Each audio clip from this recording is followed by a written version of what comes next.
George, mala pariška knjižara. S njemačkoga prevela Branka Grubić. Na putu u moj život između Avignona i Lyona. 30. srpnja 1986. godine.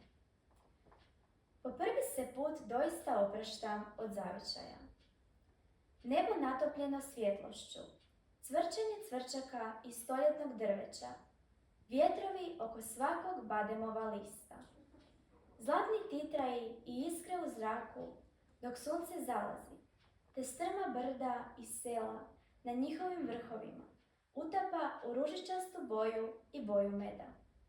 I posvuda je zemlja, ne prestaje rasti prema nama.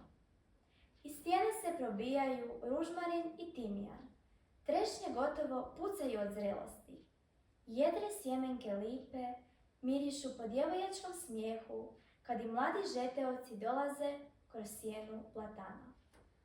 Rijeke blistaju poput tirkiznih tankih niti između strmih stijena, a na jugu se cakli modro more, modro poput mrlja na koži od crnih maslina, kad vodite ljubav pod njihovim stablom.